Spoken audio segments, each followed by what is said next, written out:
भगवान देवाधिदेव महादेव को जल चढ़ाते हैं। उसके 5 अलग अलग तरीके हैं। बहुत सावधानी से सुनना कथा, आपकी और हमारी जिंदगी की सार्थकता को सिद्ध करने वाली कथा। आज पंजाब की इस पवित्र भूमि पर अगर यह प्रसंग निकला है तो इसको आप अगर सुनेंगे तो आपका जीवन सार्थक होगा। शिव जी को 5 तरह से जल चढ़ाने का तरीका है। जैसे पंचामृत होता है, दूध, दही, शहद, घी, शक्कर, ये सब पंचामृत के अंतर्गत आते हैं। उसी तरह शंकर जी को 5 तरह से जल चढ़ाने का क्रम वर्णित किया गया। अब उसको समझेंगे, बहुत सावधानी से समझिएगा। पहला, जल लेकर आए, सीधे डायरेक्ट शंकर भगवान के शिवलिंग पर चढ़ा दिया। यह प्रथम जल का चढ़ाने का तरीका। दूसरा, जहां से पानी बहकर जाता है, जहां से जल बहकर जा रहा है, उसके ठीक विपरीत जल उत्तर में जा रहा है, आप दक्षिण में खड़े होंगे और दक्षिण में खड़े होकर उत्तर की ओर मुख करेंगे और शिव जी को जल समर्पित करेंगे। यह रोग मुक्ति करने वाला है और हमारे रोग पर हमें विजय प्रदान करने वाला है। यह जल चढ़ाने का तरीका। एक, सीधे मंदिर में गए, लोटा भरकर जल उठाया, शिव जी को चढ़ा दिया। दूसरा, जल जहां से पानी बहता है, शिव जी का चढ़ा हुआ जल जहां से बहकर जाता है, उसके ठीक विपरीत में शिव जी का जल इधर जा रहा है तो तुम यहां खड़े हो, तुम यहां बैठो, यहां मत बैठना, यहां मत बैठना, इधर बैठो। अगर रोग का निवारण है तो यहां बैठकर। तीसरा, अशोक सुंदरी से जल चढ़ाते चढ़ाते शिवलिंग तक लेकर जाना और शंकर भगवान के शिवलिंग पर पूर्ण जल समर्पित करना। यह तीसरा तरीका। यह कार्य की सिद्धता के लिए। हम जब किसी से आस ना लगाकर परमात्मा से विनती करते हैं तो वो विनती करने का तरीका। तीसरा। चौथा, शिव जी पे चढ़ा हुआ जल 5 जगह पर समर्पित करना।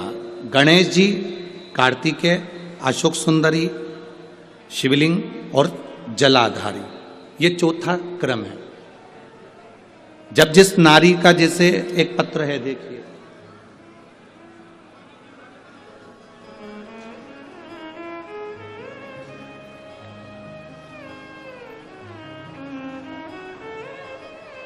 मेरा नाम मोनिका है, मेरे पति का नाम संजय सिंह है।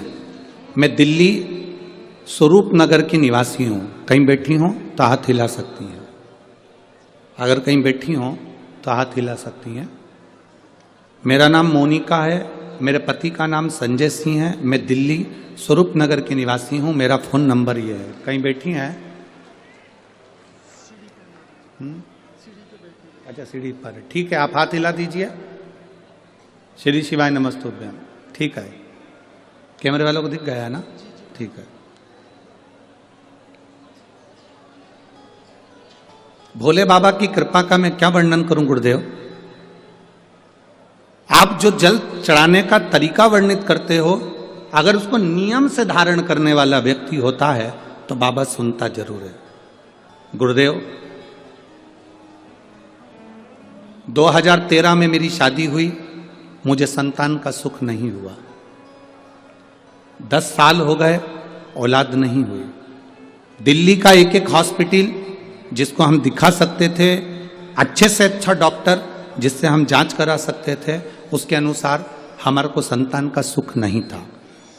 आयुर्वेदिक डॉक्टर, अंग्रेजी दवाई, होम्योपैथिक सब कराई, IVF भी कराया तो भी संतान का सुख नहीं आया। आखिरी में डॉक्टर ने कह दिया, इधर उधर मत भटको, तुम्हें संतान नहीं होगी। जिसने जहां कहा हम वहां पर भी गए, गोदी भरवाई, झोली भरवाई, पर संतान नहीं है। गुरुदेव, मेरे बाबा की कृपा किसको कहते हैं? आपने बेलपत्री के वृक्ष के नीचे जल चढ़ाना, उसमें से जल बचाकर शिव जी को समर्पित करना, सफेद आंकड़े की जड़ का प्रयोग करना, ये बताया था। और मेरे बाबा की कृपा से मेरा गर्भ ठेरा।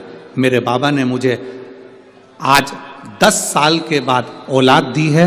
मैं उसको यहाँ प्रणाम कराने के लिए लेकर आई हूँ, उसको नमन कराने के लिए लाई। बच्चा लाए हैं क्या साथ में? बाबू को लाए हैं क्या? नहीं लाए? ठीक है, मैं प्रणाम करने के लिए लाई हूँ। गुरुदेव, बाबा बाबा है। बैठिए बहन, शिव तत्व है।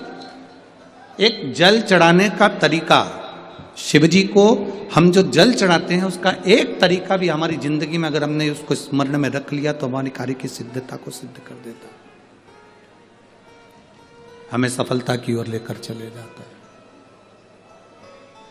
सीधे जल चढ़ाना, दक्षिण में बैठकर उत्तर की ओर मुख कर कर जल चढ़ाना, अशोक सुंदरी से लेकर शिवलिंग तक जल चढ़ाना, 5 स्थान पर गणेश, कार्तिकेय, अशोक सुंदरी, जलाधारी, शिवलिंग पर जल चढ़ाना 5 स्थान पर, ये चौथे नंबर का। और 5वां जल समर्पित करना,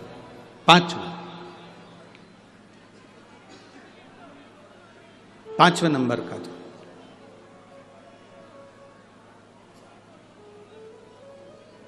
शिव जी को 5 नंबर का जो जल आता है, जो जलाधारी है, ऊपर जिसमें पानी भरा रहता है और नीचे एक एक बूंद टपकता रहता, जलाधारी में जल समर्पित कर कर उसी जल को बचाकर अशोक सुंदरी वाली जगह पर थोड़ा सा चढ़ाकर उसी में से जल शिवलिंग पर जब हम समर्पित करते हैं तो हम जिस कार्य के लिए जा रहे हैं वो कार्य सफल होता है।